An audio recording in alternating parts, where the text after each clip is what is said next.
ঐতিহাসিক বাবরি মসজিদের শুভ শিলান্যাস, মুর্শিদাবাদের বেলডাঙাতে উচ্ছ্বাস, সমালোচনা এবং নানা মতামতের ঝড়। রাজ্যের নজর এখন মুর্শিদাবাদের বেলডাঙার একটি ঐতিহাসিক অনুষ্ঠানের দিকে। বিতর্কের আবহের মধ্যে আজ সেখানে বাবরি মসজিদের শুভ শিলান্যাস উপলক্ষে একটি উৎসবমুখর পরিবেশ সৃষ্টি হয়েছে। এই পুরো আয়োজনের তত্ত্বাবধানে রয়েছেন ভরতপুরের বিধায়ক হুমায়ুন কবির। সকাল থেকে রাজ্যের বিভিন্ন জেলা থেকে লোকজন সেই জায়গাতে ভিড় জমায়। মসজিদের বিভিন্ন শুভ শিলান্যাস অর্থাৎ বাবরি মসজিদের শিলান্যাস করার জন্য মালদা, মুর্শিদাবাদ, উত্তর দিনাজপুর, জলপাইগুড়ি, নদিয়া সহ বিভিন্ন জায়গা থেকে মানুষজন সেখানে পৌঁছায়। অনুষ্ঠানে উপস্থিত মানুষজন একদিকে শুধু যেটা বলছেন যে প্রচুর মানুষের ভিড় জমেছে। অনেকেই মনে করছেন এটা শুধুমাত্র একটি ধর্মীয় অনুষ্ঠান নয়, আমাদের বিশ্বাস, আমাদের আবেগ, ইতিহাসের সঙ্গে জড়িয়ে থাকা একটি বড় দিন। সেখানে উপস্থিত লোকজনরা বলছেন, সমর্থকরা এই দিনটিকে ইতিহাসে লেখা থাকবে বলে মনে করছেন। যা তাদের সন্তান পর্যন্ত তারা শিখবে, পরবর্তী প্রজন্ম জানবে। বিতর্ক এবং সমালোচনার ঝড় হয়েছে। উচ্ছ্বাসের পাশাপাশি এই আয়োজনে বিভিন্ন মহল থেকে জোরালো সমালোচনা এবং বিতর্ক সৃষ্টি হয়েছে। রাজনৈতিক নেতৃত্ব প্রশ্ন তুলছে, এত বড় একটি সংবেদনশীল ধর্মীয় অনুষ্ঠানের নেতৃত্বের একজন রাজনৈতিক ব্যক্তিত্ব অর্থাৎ হুমায়ুন কবির কেন?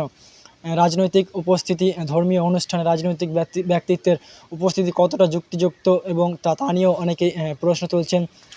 যদিও এটা বাবরি মসজিদ যেহেতু একটি জাতীয় স্তরের আলোচনার অন্যতম বিষয়, সেখানে এই ধরনের পদক্ষেপ ভবিষ্যতে নতুন বিতর্ক বা উত্তেজনা তৈরি করবে না, এই আশঙ্কাও তৈরি করছে। অনেকেই বলছে যে ভবিষ্যতে বিতর্ক তৈরি করতে পারে। যদিও বিধায়ক হুমায়ুন কবির অবশ্য তার অবস্থানে অনড়, স্পষ্ট তিনি জানিয়েছেন এটি কোনো রাজনৈতিক অনুষ্ঠান নয়, এটি একটি মুসলিম সমাজের ধর্মীয় অনুভূতির সঙ্গে জড়িত একটি ঐতিহাসিক মুহূর্ত। তিনি সমাজসেবক হিসেবে কেবল পাশে আছেন এবং সবটাই এর সঙ্গে রাজনৈতিক কোনো সম্পর্ক নেই। শান্তি এবং তিনি সম্প্রীতির বার্তা দেন। সমালোচকদের যুক্তি, বাবরি মসজিদ অত্যন্ত সংবেদনশীল হওয়ায় এর সঙ্গে রাজনীতির মেশানো উচিত নয় এবং এই ধরনের অনুষ্ঠান যদি হঠাৎ উত্তেজনা বাড়ানো উচিত নয়। তবে এই মতবিরোধের মধ্যেই বেলডাঙার আজ উৎসব আবহ। এলাকায় নিরাপত্তা ছিল কড়া, পুলিশি নিরাপত্তা রয়েছে। গতকালকে কেন্দ্রীয় বাহিনী সেখানে মোতায়েন করেছিল এবং তারা রুট মার্চ করেছে। অনেকেই বিভিন্ন কথা বলছেন। অনেকেই বলছেন যে আমরা শুধুমাত্র শান্তি এবং ঐতিহ্য এবং আমাদের ধর্মীয় অনুভূতির প্রতি এটা সম্মান।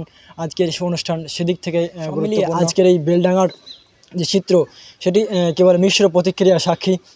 একদিকে রয়েছে আবেগ এবং ধর্মীয় অনুভূতির ঢেউ, অন্যদিকে রাজনৈতিক প্রশ্নবোধক চিহ্ন, সামাজিক বিতর্ক।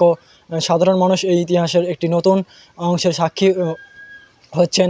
বেলডাঙার এই শিলান্যাস শুধুমাত্র আগামী দিনের আলোচনার কেন্দ্রবিন্দুতে থাকবে বলেই অনেকে মনে করছে।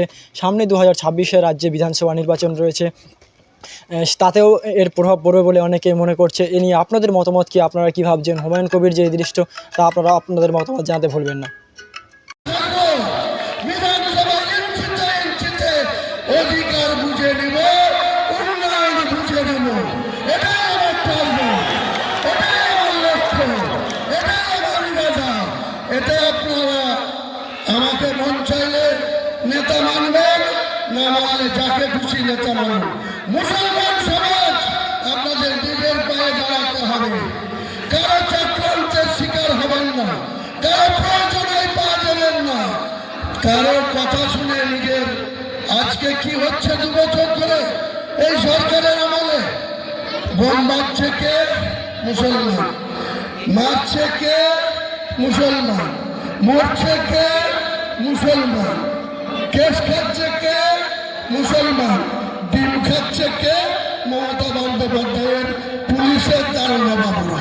এখানে